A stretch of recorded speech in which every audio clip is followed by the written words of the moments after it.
नमस्कार दोस्तों, मेरा नाम ऐश्वर्य कुमार त्रिपाठी है। मैं एक बीपीएससी टीचर हूं और दोस्तों मैं आपका स्वागत करता हूं अपने यूट्यूब चैनल बाबा बेरोजगार न्यूज़ पे। दोस्तों आज हम बात करेंगे कट ऑफ के बारे में। जी हां दोस्तों, बार बार कई अभ्यर्थी हैं जो इस चीज़ को लेकर बहुत ज़्यादा चिंतित हैं कि आखिर कट ऑफ कितना रहेगा और क्या रहेगा। दोस्तों सबसे पहले मैं आपको बता दूँ कि ये जो वैकेंसी है 55/12 की, ये एक बहुत बड़ी वैकेंसी है। और जहाँ तक बात रही कि कल मैंने जो आपको बताया था कि टाइपिंग के बारे में बताया था कि टाइपिंग हिंदी और इंग्लिश दोनों में होती है। अब दोस्तों आप ये बताइए कि अगर आप इंग्लिश 30 वर्ड पर मिनट और हिंदी 25 वर्ड पर मिनट करने की क्षमता रखते हैं, तब जाके आपका टाइपिंग क्लियर होगा और आप डॉक्यूमेंट वेरिफिकेशन के लिए बुलाए जाएंगे।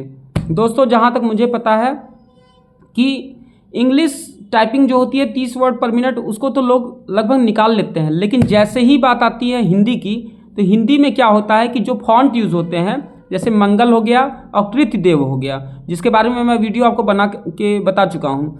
इन दोनों पे क्या कहते हैं, जब आप क्या कहते हैं जाते हैं टाइपिंग करने, चूँकि आप बचपन से इंग्लिश टाइपिंग ही मैक्सिमम किए हो, चाहे आप मोबाइल में किए हो चाहे आप कंप्यूटर में किए हो, लेकिन आप हिंदी टाइपिंग नहीं किए हो, तो चूँकि आपके कीबोर्ड इंग्लिश का है, आपका कीबोर्ड पे जो आपके अल्फ़ाबेट्स लिखे हुए हैं वो इंग्लिश के हैं, उसके माध्यम से आप जब हिंदी टाइपिंग करते हैं तो कहीं ना कहीं आपकी जो स्पीड है और कम हो जाती है और 25 वर्ड पर मिनट का जो टारगेट है वो लगभग नहीं पूरा हो पाता है।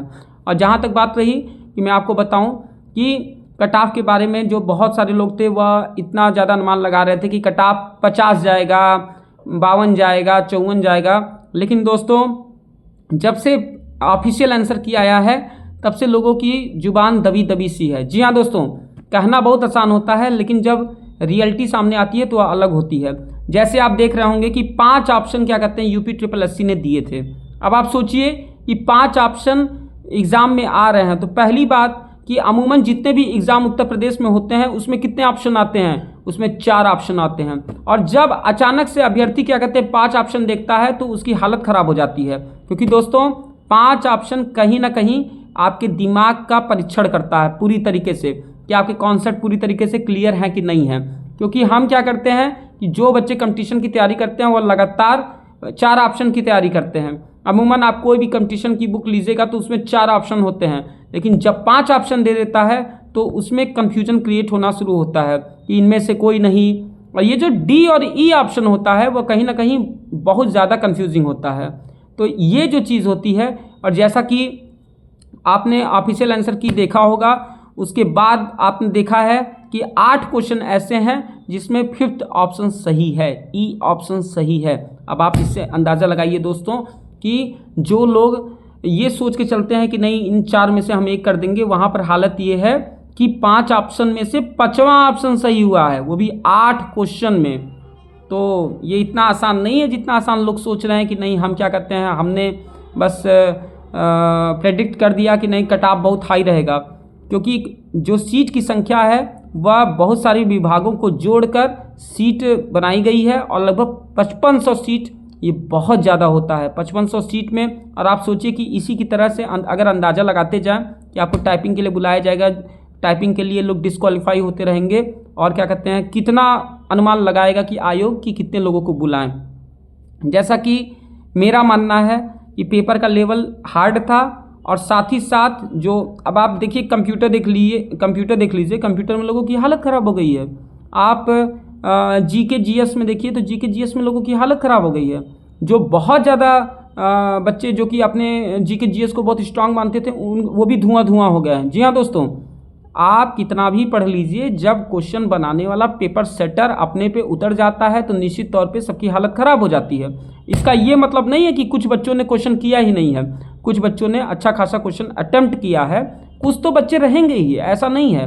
1.25 लाख की संख्या में कुछ तो बहुत तेज़ बच्चे रहेंगे ही कि जिनको आप हार्ड पेपर भी देंगे तो उसमें भी वह क्या कहते हैं कहीं ना कहीं चीज़ों को अच्छा कर लेंगे, क्योंकि उनका कॉन्सेप्ट क्लियर है।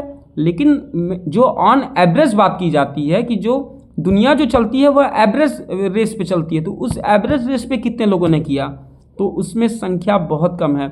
अच्छे नंबर लाने वाले बच्चों की संख्या बहुत कम है, और जो ऐसे ही है कि हाँ बस किसी तरीके से जो एवरेज नंबर है वह ज़्यादा आ रहा है। मेरा मानना है कि यदि आप 40 के करीब हैं तो आप क्या कहते हैं टाइपिंग आप शुरू कर दें। आप ये संकोच मत करें कि जब क्या कहते हैं ऊपर से कोई खुदा आएंगे या ईश्वर आएंगे, वह क्या कहते हैं आपको टाइपिंग करने के लिए कहेंगे, तब आप टाइपिंग करिएगा। जहाँ तक बात रही कि कट ऑफ की, तो कट ऑफ में अगर आप ज़्यादा दिमाग लगाएंगे तो निश्चित तौर पे आप टाइपिंग में फिसल जाएंगे, क्योंकि टाइपिंग दोस्तों इतनी आसान नहीं है। आपको इंग्लिश भी करनी है, पहले आपसे इंग्लिश टाइपिंग कराएगा, इंग्लिश टाइपिंग कराने के बाद फिर हिंदी टाइपिंग कराएगा। तो आप सोचिए कि वहाँ पर जब आप जाएंगे, टाइपिंग सेंटर पे जाएंगे, तो वहाँ पर प्रेशर इतना ज़्यादा क्रिएट हुआ रहता है। और अगर आप अभी से अपनी प्रैक्टिस नहीं करेंगे, अपने आप को क्या कहते हैं मतलब टाइपिंग में नहीं झोंकेंगे। जी हाँ दोस्तों, आग में जैसे लोहे को झोंक दिया जाता है, वैसे आपको क्या कहते हैं उसमें झोंकना पड़ेगा, अपने आप को मेहनत करनी पड़ेगी, अपने आप को लगाना पड़ेगा, तब जाके क्या कहते हैं कहीं ना कहीं आप टाइपिंग पास कर पाएंगे। क्योंकि अमूमन हमारा क्या होता है कि हम लोग टाइपिंग से दूर रहते हैं, हम लोग पढ़ते लिखते रहते हैं, हम लोग को लगता है कि अरे ठीक है, जब आएगा हमारा नाम तब क्या कहते हैं हम टाइपिंग के लिए करेंगे। तो ये सब कारण है कि 5-5 ऑप्शन दिया था और बच्चे इतना कंफ्यूज हुए हैं। उसके कारण कोई भी बच्चा ऐसा नहीं है जिसका नंबर कम ना हुआ हो, मैक्सिमम बच्चों के नंबर कम हुए हैं। तो अंदाज़ा यही है कि जो जिनके 40 बन रहे हैं वो अपना क्या कहते हैं टाइपिंग पर ध्यान दे, बिना किसी संकोच के, बिना किसी झिझक के।